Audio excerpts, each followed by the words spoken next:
This is Cheryl Beckrich. Today I'm going to show you what I think is the easiest way to work short rows and the neatest way to work short rows. That is with the German short row method.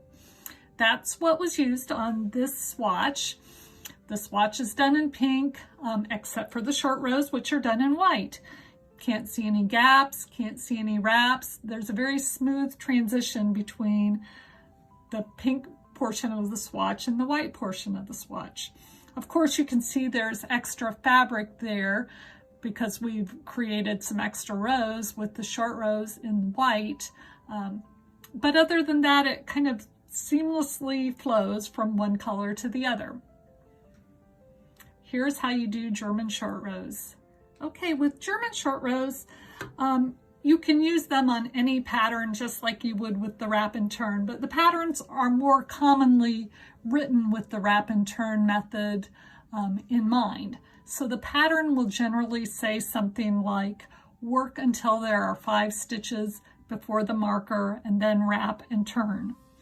With the German short row method, we don't need a special stitch for wrap and turn, so we always work one more stitch than the pattern indicates. So if the pattern indicates work until there are 5 stitches before the marker, we will just work until there are 4 stitches before the marker, which is what it is now. There's the marker and 4 stitches. So when we're to our wrap and turn point, or our turn point in the German short row, we'll just turn our work over. The first thing we need to do is check and see where our working yarn is, because on the German short row, your working yarn always needs to be at the front of your work, which it is. Second step is to slip 1 stitch from the left needle to the right needle, purlwise.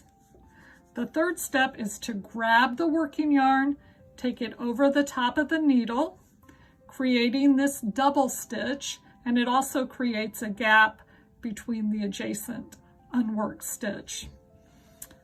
Once we've pulled it over the top, we just work back in the other direction. So in this case, we're going to be purling, so we need to bring our yarn back to the front of the work, and we'll purl on to the end, or to the next point of a German short row.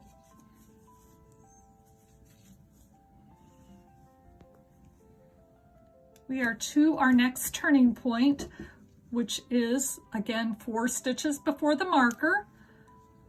First thing we do is turn our work. We've got to make sure our yarn is in the front, and in this case it is not, so we just bring it between the needles to the front of the work. The second step is to slip 1 stitch from the left needle to the right needle purlwise. We grab our working yarn, take it over the top. That's step 3, which creates this double stitch and this gap. And then we work back in the other direction.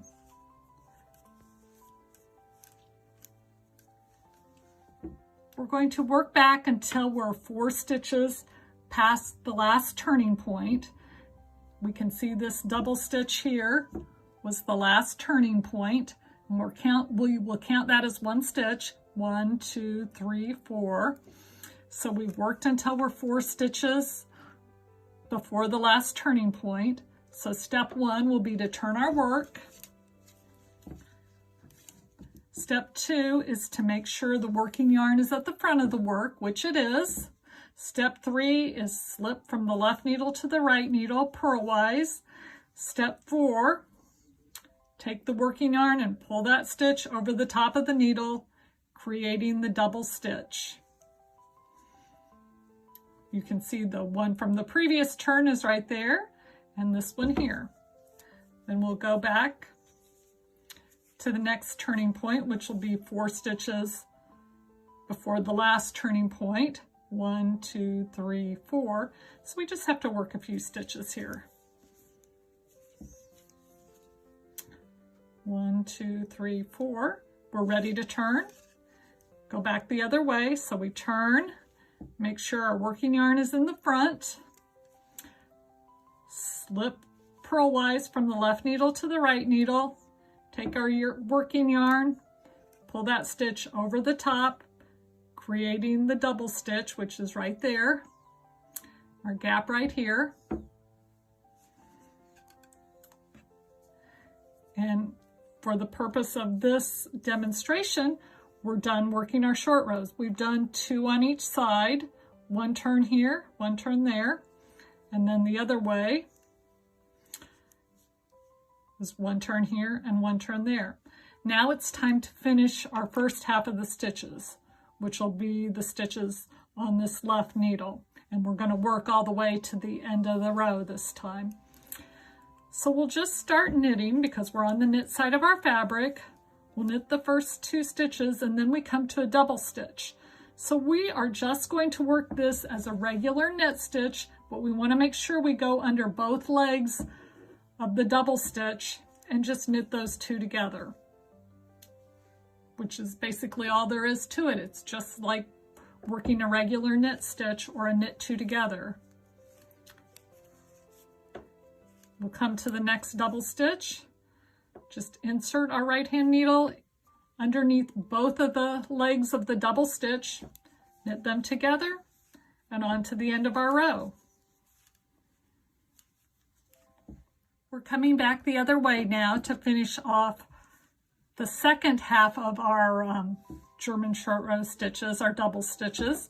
So we're just purling along like normal until we come to the first double stitch.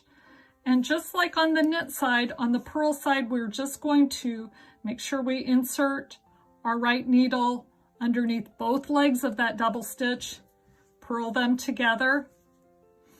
That's all there is to it. Very easy. Here's our, well, 1 more purl stitch, and then we're to the double stitch. We'll just purl those together. And then on to the end of the row.